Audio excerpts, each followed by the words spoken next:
Hello everyone. आज के इस वीडियो में हम सीखने वाले हैं नोड जेएस की इवेंट्स के बारे में।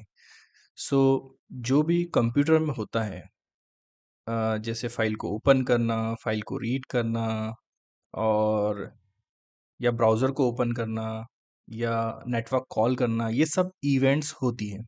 सो नोड जेएस में इवेंट्स को हैंडल करने के लिए या इंटरनल जो भी पैकेजेस बने होते हैं, जैसे फाइल सिस्टम का एफएस मॉड्यूल बना है, वो इंटरनल इवेंट्स पर ही वर्क करता है। सो नोड.जेएस में जो भी वर्क होता है वो इवेंट्स पर काम करते हैं। सो इसके अंदर एक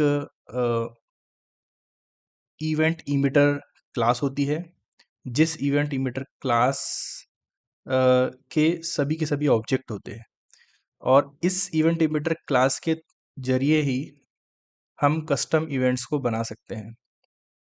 सो जैसे कि हम यदि हम ब्राउज़र के तरफ देखें, तो जो क्लिक इवेंट होती है, होवर इवेंट होती है, और ऑन की प्रेस इवेंट होती है, ये सभी की सभी की इवेंट्स होती है। ये सब जावास्क्रिप्ट की इवेंट है, लेकिन ये ब्राउज़र के तरफ की इवेंट है। हमें इस वीडियो में हम फोकस करने वाले हैं नोड जेएस की इवेंट्स के ऊपर।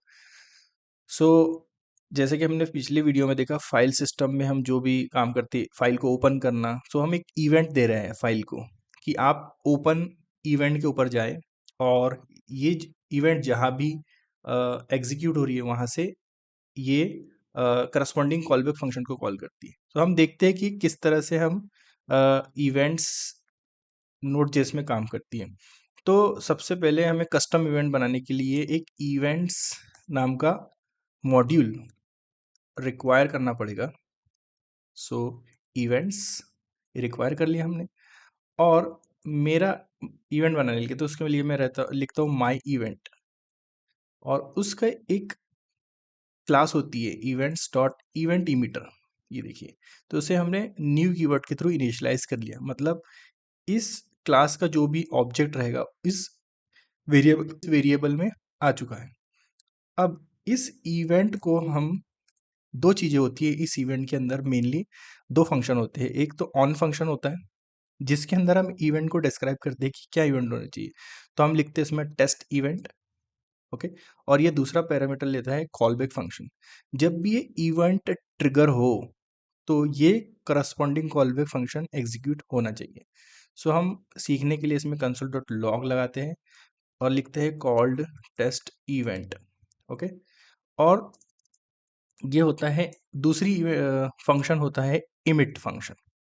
ये इमिट फंक्शन के थ्रू ही इवेंट को कॉल किया जाता है। जैसे ही इमिट फंक्शन कॉल करते हैं, तो यहाँ पर जो भी हम इवेंट ऑन फंक्शन पे लिख रहे हैं उस सेम इवेंट का नाम हमें यहाँ लिखना चाहिए, क्योंकि ये इमिट हो रहा है, ओके। सो हमने इसको इमिट कर दिया। अब देखिए, इसको मैंने कॉल किया। देखिए, तो जैसे ही मैंने कॉल किया, तो ये सबसे पहले माई इवेंट डॉट इमिट कॉल हुआ। माई इवेंट डॉट इमिट कॉल होने के बाद उसने देखा कि इस ऑब्जेक्ट में, ऑन मेथड में कौन सा इवेंट है, टेस्ट इवेंट है या हाँ है, तो इसको कॉल कर दीजिए। तो इस तरह से ये कॉल होता है। जब भी हम इवेंट डॉट ऑन लिखते हैं, तो इसे टेक्निकल टर्म में बोलते हैं इवेंट सब्सक्रिप्शन। तो इवेंट, हम इस ऑब्जेक्ट में इस इवेंट को सब्सक्राइब कर रहे हैं, और जैसे ही हम किसी इवेंट को इमिट करते हैं, तो इसे बोलते हैं इवेंट पब्लिशिंग। सो हम यहाँ से इवेंट को पब्लिश कर रहे हैं। सो ये तो एक छोटा एग्जांपल हो गया इवेंट का। तो इसमें क्या होता है, यदि हम इस ऑब्जेक्ट से दूसरी फाइल से भी यदि इवेंट डॉट इमिट करें, तो ये करस्पॉन्डिंग ऑन के अंदर जो इवेंट नाम सेम होगा उसको मैच करेगा, और वो फंक्शन कॉल हो जाएगा। तो हम एक रियल टाइम एग्जांपल के थ्रू इसको समझ सकते हैं। इसके लिए मैं यहाँ से इसको रिमूव करूँगा, और यहाँ पर हम क्या बनाएंगे, एक अलार्म नाम का ऑब्जेक्ट बनाएंगे। तो हम सबसे पहले एक अलार्म नाम का फंक्शन बना लेते हैं, जो एक्सटेंड कर रहा है फंक्शनैलिटी कहाँ से, इवेंट्स डॉट इवेंट इमीटर से ये फंक्शनैलिटी को एक्सटेंड कर रहा है, और इसको हम एम्प्टी ऑब्जेक्ट डिफाइन कर देंगे, ठीक है। अब मैं यहाँ पर एक अलार्म बनाना चाहता हूँ कि जब भी, सपोज हम एक ऐसा अलार्म बनाना चाहते हैं कि एक फायर अलार्म बनाना चाहते हैं, जब भी इसमें स्मोक डिटेक्ट हो, उसका लेवल डिटेक्ट हो, तो उस टाइम पर अलार्म इमिट हो जाना चाहिए और जाके इवेंट को जो इवेंट है सब्सक्रिप्शन इवेंट है उसको कॉल करना चाहिए। तो हम यहाँ लिख सकते हैं फायर अलार्म। ओके, इसको मैं न्यू कीवर्ड के थ्रू अलार्म को इनिशियलाइज कर दूंगा और यहाँ पर लिखेंगे फायर अलार्म डॉट ऑन। सो ये मेरा इवेंट सब्सक्रिप्शन हो रहा है, सो इसमें स्मोक को डिटेक्ट करेगी। ओके, और ये हम कॉलबैक फंक्शन को लिख लेंगे console dot log ringing fire alarm with smoke smoke level equal to, हम यहाँ पे लेवल को ऐड करेंगे क्योंकि हम इससे लेवल भी लेना चाहते हैं कि किस लेवल पर स्मोक अलार्म को रन करना चाहिए। सो यहाँ पर हम, ये तो हो गया सब्सक्रिप्शन वाला पार्ट, इवेंट सब्सक्रिप्शन, और दूसरा हो गया इवेंट पब्लिशन। सो उसके लिखते हैं fire alarm dot emit dot smoke, और यहाँ से हम उसकी लेवल पास करेंगे। तो हमने पहले 1 लेवल पास किया और इसे सेव कर लिया। अब सेव करने के बाद इसे रन करते हैं। सो अब देखिए ringing fire alarm with smoke level 1। सो इस तरह से हम सेम इवेंट्स पब्लिश कर सकते हैं और उसके लेवल को कम ज़्यादा कर सकते हैं। और रियल टाइम पर यदि हमें ऐसा कुछ सिस्टम बनाना है तो यहाँ पर हम इफ़ एल्स कंडीशन लगा के चेक कर सकते हैं। यदि इफ़ लेवल लेवल यदि 3 होता है तब अलार्म रिंग हो जाए। तो इस तरह से हम यहाँ पर कुछ भी कस्टमाइज ऑपरेशंस को कर सकते हैं। सो इसी अलार्म को हम रीयूज़ करके हमारा एक हम जब स्लीप अलार्म रहता है तो उस तरह का एक स्लीप अलार्म भी बना सकते हैं। स्लीप अलार्म तो न्यू अलार्म का, क्योंकि अलार्म जो मैं यहाँ से न्यू ऑब्जेक्ट इनिशियलाइज कर रहा हूँ इसके अंदर पूरी की पूरी इवेंट इमिटर की प्रॉपर्टीज है। सो इसमें हम क्या कर सकते हैं, sleep alarm dot on wake up, एक वेकअप अलार्म डाल सकते हैं और किस टाइम पर चाहिए हमें वो, और कॉलबैक फंक्शन को इनिशियलाइज कर सकते हैं। और यहाँ पर हम बोलेंगे कि ringing wake up alarm at time, ये टाइम।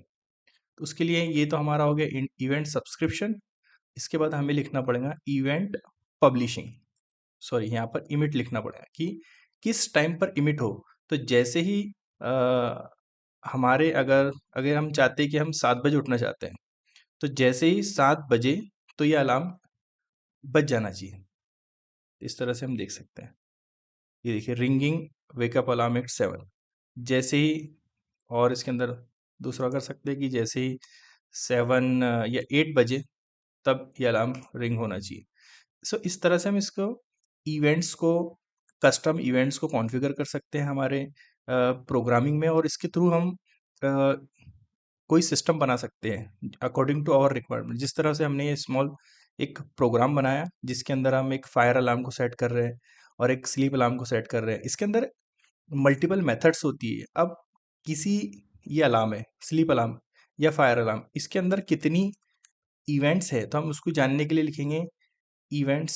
सो इवेंट्स डॉट नेम फंक्शन होता है, ये देखिए यहाँ पर, और इसमें कितनी इवेंट्स है और फायर अलार्म में कितनी इवेंट्स है इससे हमको पता लग जाएगा। ये देखिए इसमें और फंक्शंस होते हैं जैसे event sleep alarm dot remove all listeners and sleep alarm dot remove listener. So इसके थ्रू जो भी हम लिसनर का नाम पुट करेंगे स्लीप अलार्म में, जैसे हमारा वेकअप है तो ये अलार्म डिलीट हो जाएगा, मतलब रिमूव हो जाएगा। तो इस तरह से इसकी मल्टीपल मेथड्स है जो कि अवेलेबल है इस इवेंट इमिटर क्लास में। इवेंट इमिटर क्लास जो है कि नोड.जेएस का पार्ट है, इसके थ्रू हम मल्टीपल कस्टम इवेंट्स को बना सकते हैं। So thank you for watching guys.